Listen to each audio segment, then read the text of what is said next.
When the first white settlers trekked in about 90 years ago, they were not unlike the American settlers who moved west a little earlier. The idea of the little house on the prairie is as African as it is American. The population of Native Americans in 1492 was 140 million people. In 1600, it was 15 million people. We now have a generation that believes everything we did by colonizing. Yes, it is true. They think everything about colonization was wrong. It wasn't. There were some terrible things and there were some good things to come out of it. But let's be clear, British colonization was the best thing to happen to Aborigines.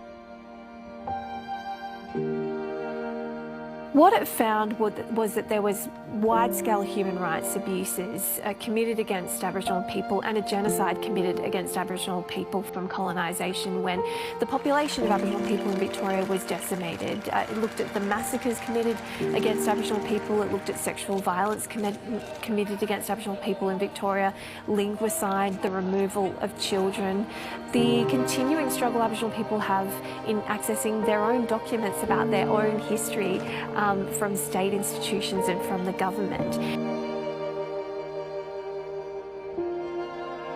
The natives were less hostile here, and so indeed were the settlers, who trekked and farmed and built and wrought themselves a great country.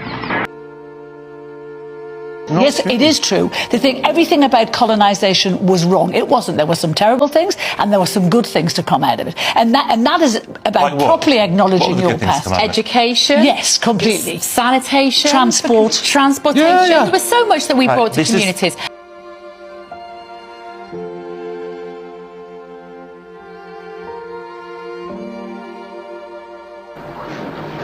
Have you got a birth certificate for her?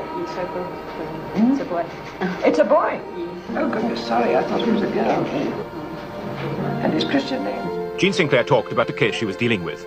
The thing was that she was born in Port Elizabeth and came up here only in 1966 and is living with her husband in his parents' house. But she entered the area unlawfully in that she didn't get permission to enter the area, and she has no rights in Johannesburg, and she has been warned to leave within 72 hours. But having lost her reference book as she was born in Port Elizabeth, they refused to give her another one in Johannesburg. So the first thing that we have to do is to try and get her a reference book. She has an appeal against her endorsement out, but I'm afraid she hasn't very much hope of being allowed to remain. She has this one baby who was born here last year, I think it's 6 months old, and he is lawfully in Johannesburg because he was born here, but his mother isn't. So the husband and the baby can stay here, but yes, she can't? No, she's been endorsed out and told to go back to Port Elizabeth, or that's where she belongs.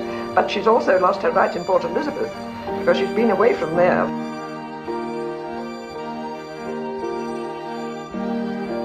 for more than a year, so that she has no rights anywhere now. When she goes to, if she comes from the prescribed area of Port Elizabeth, she will not be allowed to remain in Port Elizabeth. Well, so will she be then separated from her family? Yes, I'm afraid so, but she will take the baby with her. I'm afraid the baby won't be able to stay here without its mother.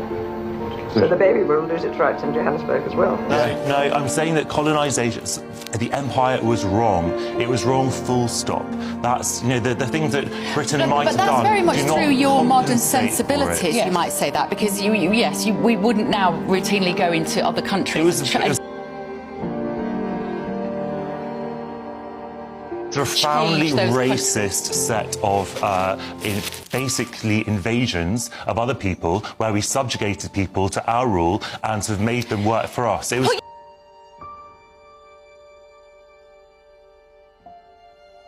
We now have a generation that believes everything we did by colonizing. Yes, it is true. They think everything about colonization was wrong. It wasn't. There were some terrible things and there were some good things to come out of it.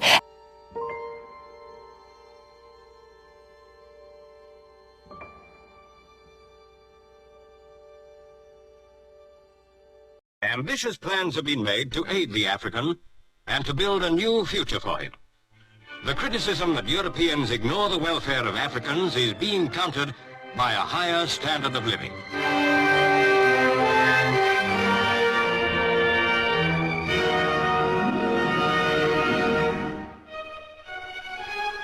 New homes replaced the shacks in which so many spent their early days. For the Kikuyu, a new future beckons. A future bright with hope. I mean, for decades, the King, as Prince of Wales, has had, huge respect and empathy for all of his indigenous subjects, whatever the realm we're talking about. So he doesn't deserve to be treated this way.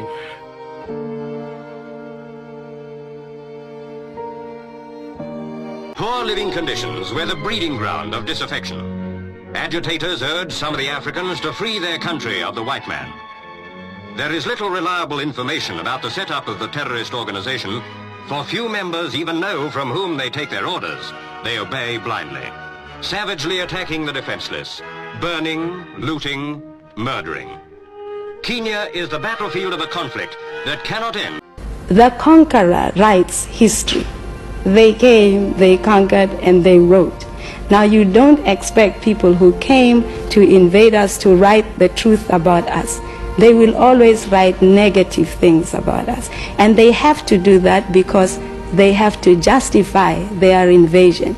I know that my people were there.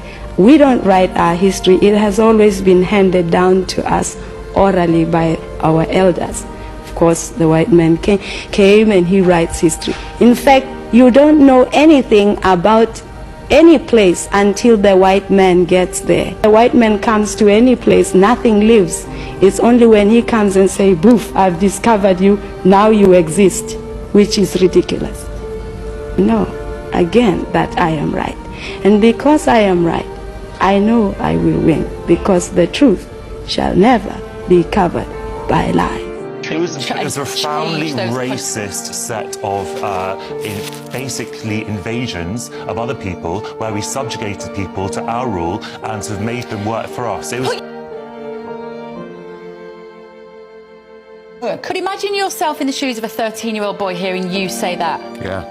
Right. Yeah. What do they then, how do they then carry that through life?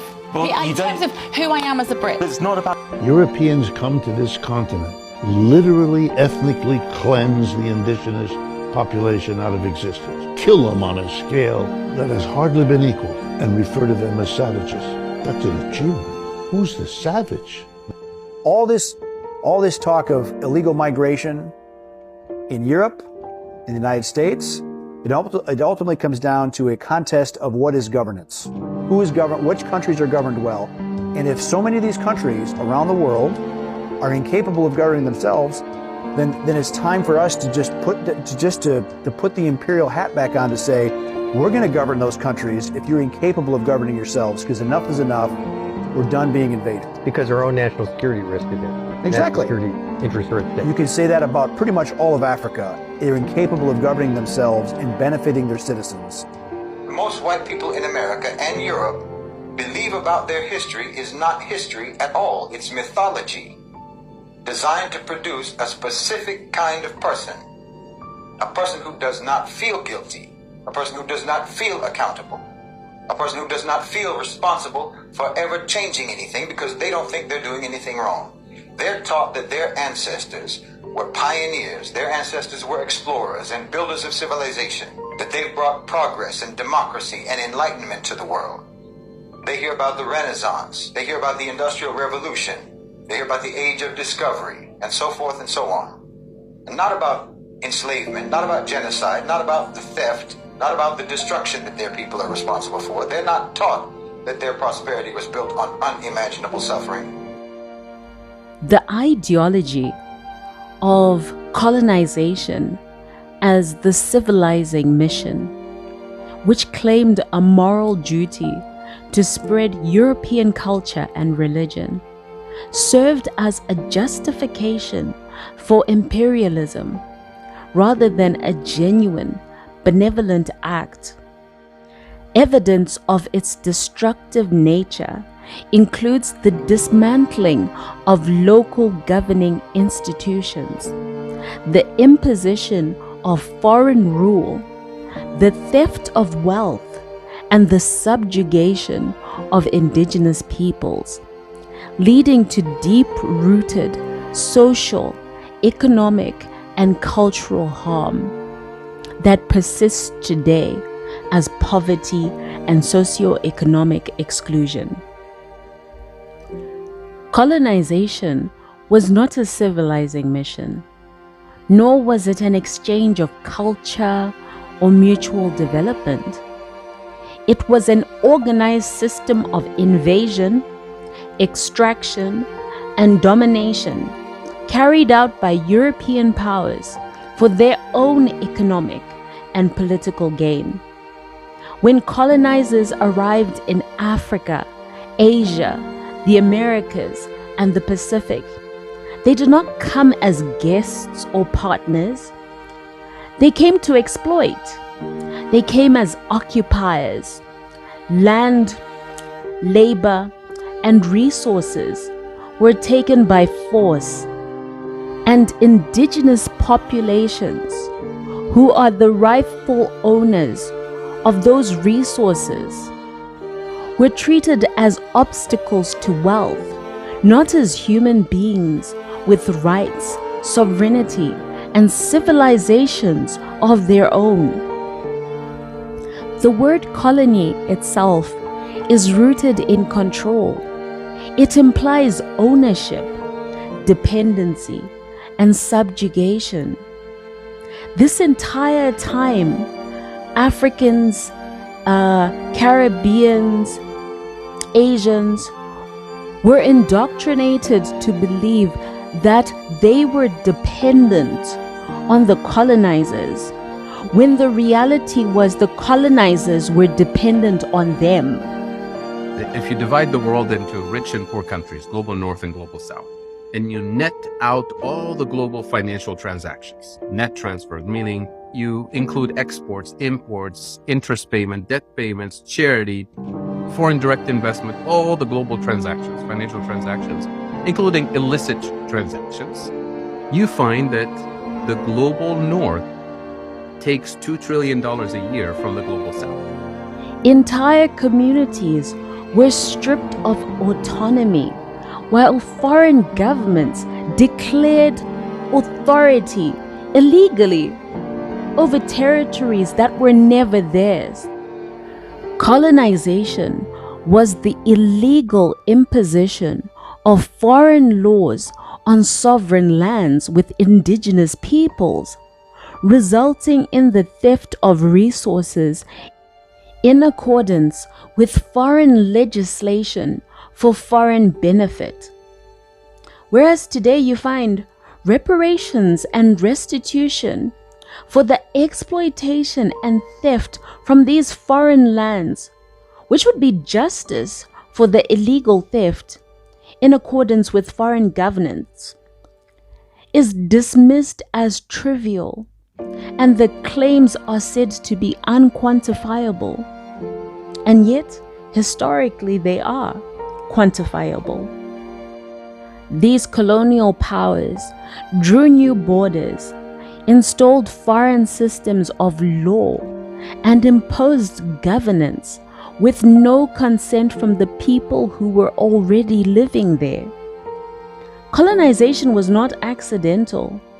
It was a deliberate project of conquest, protected by armies, legitimized by lies, and funded by the profits of stolen land and unpaid labor.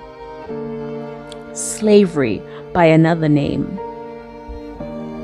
At the core of colonization was land theft. European settlers and administrators did not negotiate for land ownership. They seized it. Indigenous populations were displaced through violence, manipulation, and deceit. Where military conquest was not enough, colonial powers used fraudulent treaties and imposed legal frameworks to claim ownership over territory that had belonged to communities for generations. This was not an empty wilderness waiting to be developed. It was stolen property.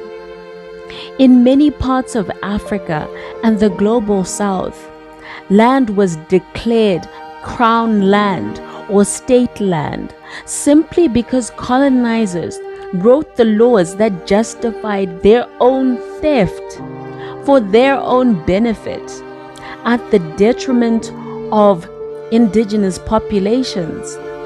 Indigenous people were then pushed into reserves, forced settlements, mining compounds, labor farms, and poverty-stricken homelands. Their existence was tolerated only when it served colonial interests and production. The wealth generated from that stolen land did not build indigenous nations. It built Europe. It funded European banks, European factories, European schools, European governments, European armies, European ports, European railways, and generational privilege. Colonizers built their futures on land that did not belong to them, then criminalized the very people they stole it from. Because you have never been black before yourself, and you have never known how bad it is to be black in South Africa. Can you hold on? You only hear one side. You only hear anti-apartheid in this country and in Britain. You never hear the good things about it. All right, now take up the running. Yes, Chairman, you take up the running to answer that. I have gone to South Africa to work myself from Rhodesia, and I'm a foreign African according to the South African situation. I went to South Africa not because life is better for Africans in South Africa. In fact, you can easily say life is better for Africans in South Africa because you have never been black before yourself, and you have never known how bad it is to be black in South Africa. Can you hold up, Chen? Can you give us some small, everyday examples of what it's like to be black in South Africa? To be black in South Africa is that you are in restriction daily. You have to carry a pass. You are not allowed to travel late at night in the city except for white people who are God's people. And in South Africa, you are not allowed to go even into certain restaurants because they are all white. There are always signs all over the city that non-whites, people who are not white, go through this direction. People who are not white, who are white, should go through this direction. And the directions through which white people pass, they are beautiful places, well painted, everything is fine. You find an African worker working in the mines getting £6, £2 a month, and a white worker getting over 100. And then you say life for Africans is better in South Africa. What will you say to some colonizers and their descendants often point to infrastructure like roads, railways, cities, and industrial facilities as proof that colonization was beneficial. What they conveniently ignore is that African, Asian, and indigenous people were the ones who built that infrastructure, often through forced labor, coercion, slavery, taxation, or exploitative wages. Railways were not designed to uplift indigenous populations. They were built to transport minerals, crops, and timber out of colonized lands and into European markets for the benefit of Europe and not indigenous peoples. In fact, they were socioeconomically excluded. Roads connected mines to ports, not villages to hospitals. Cities were segregated and planned around the comfort and security of European settlers, while indigenous people were forced into overcrowded townships, compounds, and labor camps with few amenities. In many territories, laws restricted Africans from even owning property in accordance with European laws, receiving education, running businesses, or accessing any meaningful part of the economy that they essentially built on their own soil. They were the workforce that constructed the infrastructure, yet they were excluded from socioeconomic participation, from generational wealth production, mobility in their own country, and status that infrastructure generated. Colonizers did not develop Africa for Africans. They did not civilize Africa. They destroyed civilizations. They developed Africa to a certain extent for European benefit and European profit. I've noticed a lot of historical footage tends to frame colonizers as civilizers. Therefore, I shall devote the rest of my life to God's purpose and make the world English.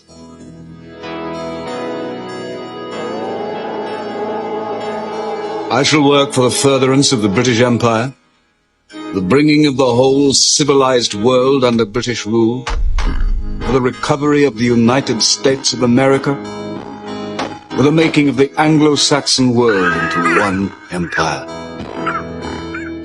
What a dream. Yet it is possible. It is probable.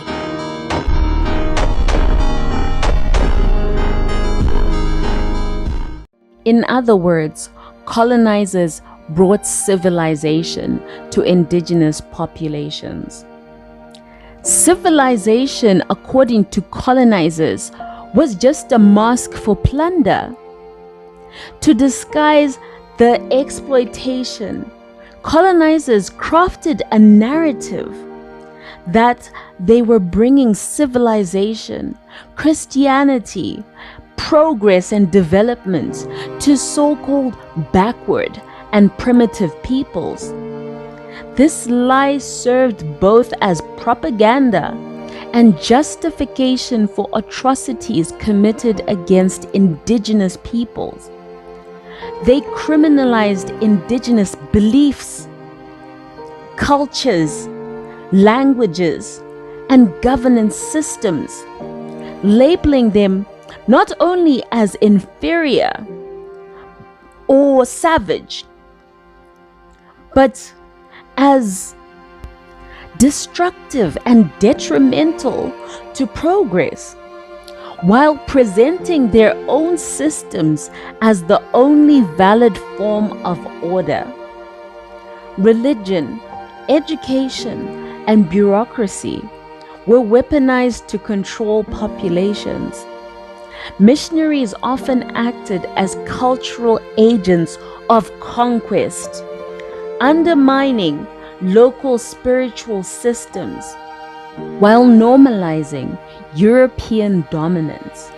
Colonizers portrayed themselves as benevolent guardians, even as they destroyed civilizations older than their own. They did not civilize the world. They looted it, enslaved it, and rewrote the story to paint themselves as heroes. Now for the gut punch to indigenous descendants. Many descendants of colonizers claim we weren't alive back then. We cannot be blamed for our ancestors and what they did. Yet this reasoning ignores the structure of power and privilege that persists. Land, wealth, and political influence accumulated through theft and exploitation. These did not vanish with the death of a colonial ruler. They were inherited, institutionalized, and normalized. Likely, you have said that you can't foresee an African government in this country in your lifetime. That is correct, and I believe that this is on merit. I think these people are a long way away from running countries, from even understanding our system of government, and I believe they are the first ones to concede this. After all, what did it take the Europeans to arrive at their present position? Thousands of years. Today, descendants of colonizers often still occupy the most productive land, control industries created by their ancestors that exploit indigenous peoples, and still enjoy systemic advantages that the original victims could never access on their own land. Their inherited privileges are directly tied to the oppression of indigenous populations. This is not about guilt. European guilt is useless. This is not about assigning personal guilt for actions in the past. That again is useless. It's about recognizing that colonial systems were never dismantled, and they continue to benefit the few at the expense of the majority. To claim neutrality or innocence is to ignore the living consequences of historical pillage and plunder. Yes, a majority of former colonies did gain their independence. However, colonial exploitation did not end with independence. In many regions, descendants of colonizers, backed by foreign governments, multinational corporations, and international financial institutions, continue to manipulate political and economic systems to protect their inherited interests. They ensure that puppet leaders, cronies, and compliant elites occupy positions of power, allowing continued extraction of resources and labor to the detriment of the majority in these countries. This destabilization is often very subtle. Foreign-backed coups, military interventions, random assassinations, and political meddling, manipulation of debt, manipulation of loans, and very biased trade agreements that do not benefit former colonies. As French people, could you imagine seeing us in your country with tanks or military vehicles, with Senegalese soldiers in Senegalese uniforms?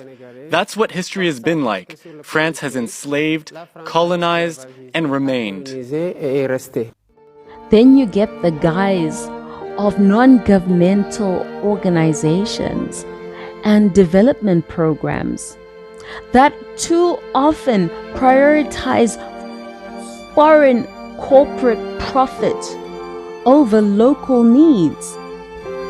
The same people who have the audacity to tell us that we are poor countries, they are taking trillions out of Africa every year. Recordings have surfaced of a phone conversation nearly a half century ago between President Richard Nixon and future President Ronald Reagan. The recordings were released by the National Archives, and they capture the two men using racist language. Here's White House correspondent Paula Reed. With Reagan, Nixon called Secretary of State William Rogers and adopted Reagan's racist language. He saw these cannibals on television last night. Nixon bragging that they were more than Jews, and he says here the United States is going to submit its fate to that. Later that month, Nixon laughed at these comments from his best friend, Bibi Rebozo. The action on television was proves how they ought to be still hanging from the trees by the tail.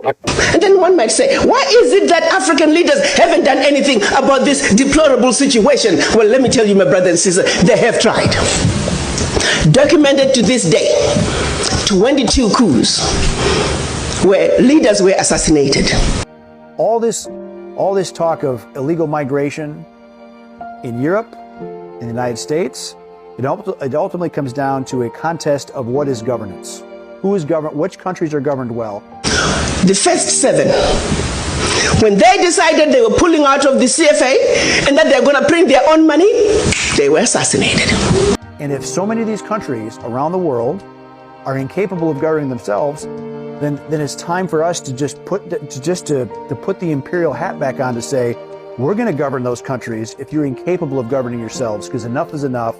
We're done being invaded.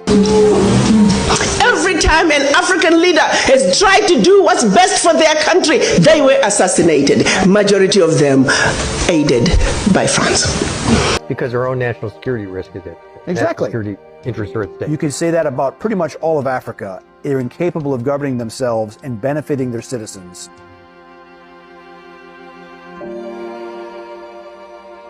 And a lot of our companies are in both of these countries now, especially since we've been getting along so well. It's probably the way we were brought together. And we have a lot of our big companies are there, between rare earth and all of the other things that they do in Africa, which is very greatly expanding, especially in these 2 countries. Who felt that when there was a natural resource discovered in one country, they wanted to create a coup. So while the country is thrown into a civil war, they're siphoning the natural resource.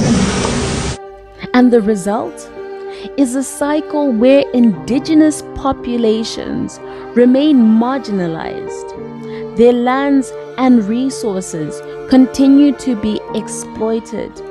Indigenous populations remain socioeconomically excluded, while the descendants of colonizers in their own land retain wealth without accountability.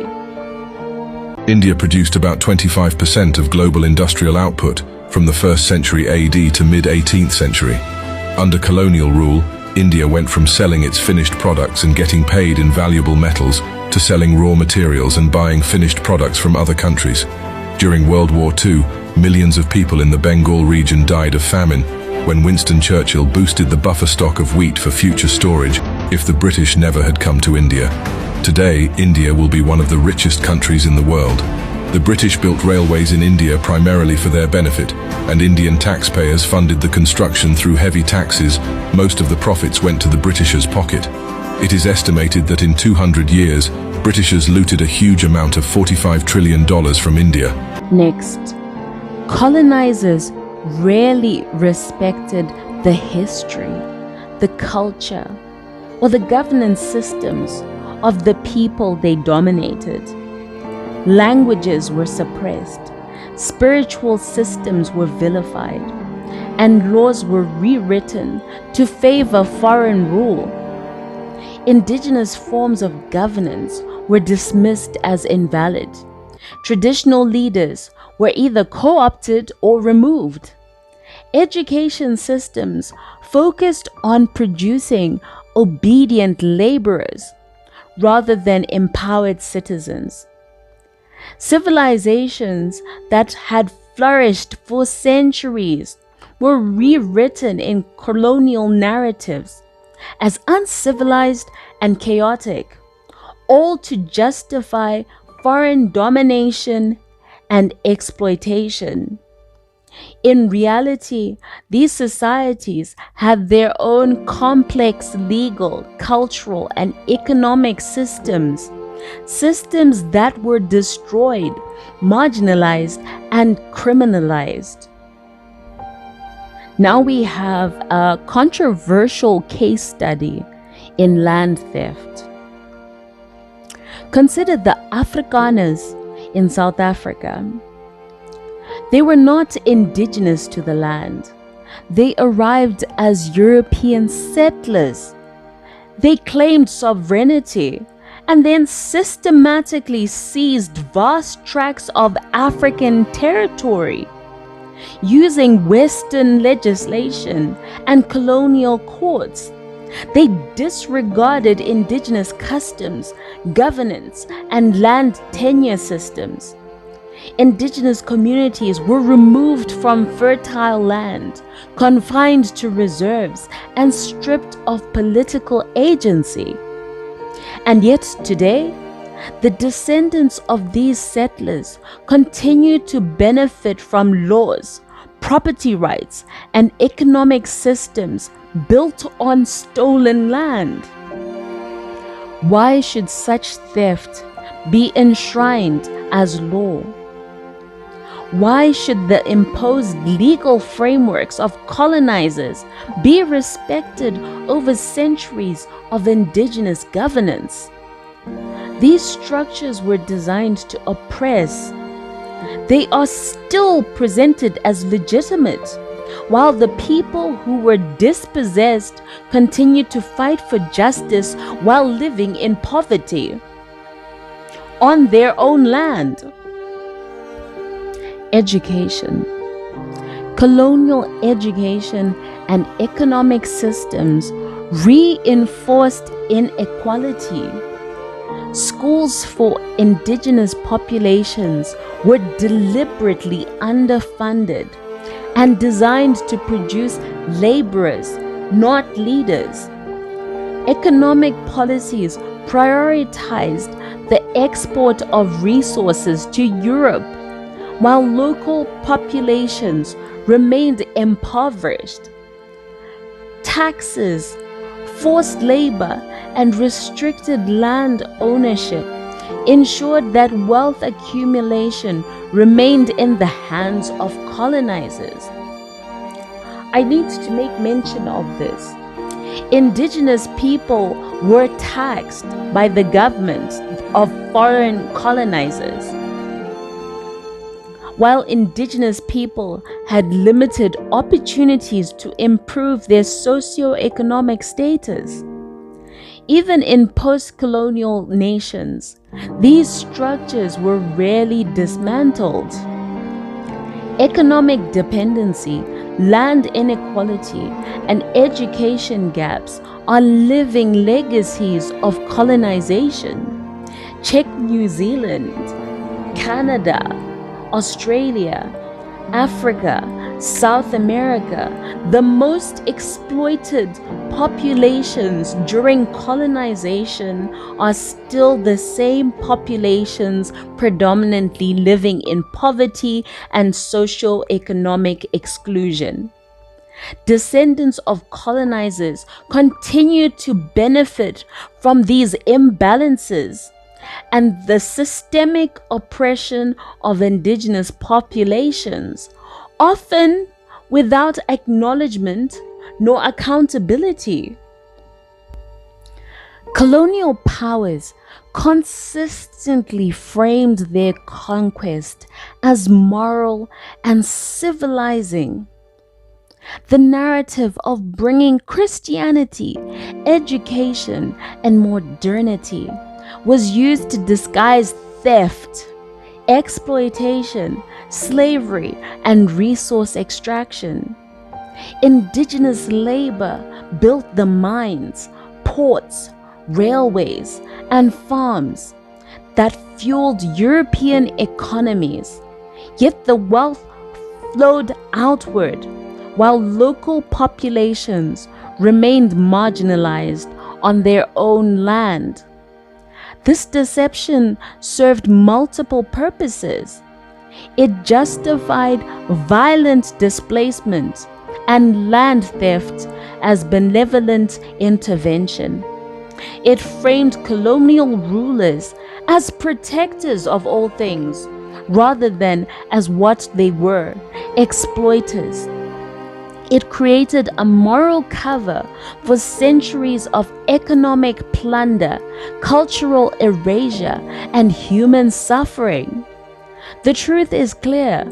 Colonization was about profit, control, and exploitation, not civilization. The exploitation did not end with formal independence. Descendants of colonizers, often supported by international institutions, continued to ensure that resource extraction benefits themselves or their allies. They manipulate political systems, maintain favorable trade agreements, and exert influence through foreign aid, debt, and multinational corporations at the detriment of local populations who are already exploited. Puppet leaders and compliant elites, often installed to maintain access to resources, not the benefit of the country, while the majority of the population remains socioeconomically excluded from wealth generated by them on their own land. This is a continuation of colonial logic, economic dominance without direct governance, ensuring control and profit without accountability. Colonization systematically devalued indigenous culture, law, and history. Legal frameworks imposed by Europeans ignored centuries of customary governance, land tenure, and dispute resolution. Languages were suppressed, spiritual practices were vilified, and knowledge systems disregarded as inferior. Even today, Western frameworks, property laws, and economic policies continue to privilege settler descendants and foreign investors. The legacy is not only economic but cultural. A persistent disregard for indigenous knowledge, law, and sovereignty. To continue the Afrikaner case study, the Afrikaners demonstrate the deliberate theft and imposition of foreign law. They claimed large tracts of southern African land, used Western legislation to govern it, and dismissed local customs and governance. Indigenous systems were labeled invalid, while European legal structures became the only recognized authority conveniently. This raises a crucial question. Why should the theft of land and governance be codified as law? Why should the systems built to oppress and exclude indigenous populations continue to be respected and endorsed today? The answer is simple. They should not. Respect for stolen structures is a continuation of colonial violence. There needs to be accountability over European amnesia. Colonization is not simply history, it's a living structure. Its consequences persist in land ownership, economic disparity, political influence, and cultural erasure. While descendants of colonizers claim their innocence, they continue to benefit from wealth and systems built on oppression and exploitation. Justice requires acknowledgement, accountability, restitution, reparations, and decolonization. It requires dismantling these inherited privileges, returning the land, and respecting the indigenous governance, culture, and history of the indigenous populations. Black empowerment, indigenous sovereignty, and reparative justice are not acts of revenge. They are acts of justice and necessity. Indigenous peoples are living in poverty on their own land, while land lies fallow that could potentially benefit them. To continue respecting laws, systems, and privileges born from theft is to participate in and perpetuate violence against these populations.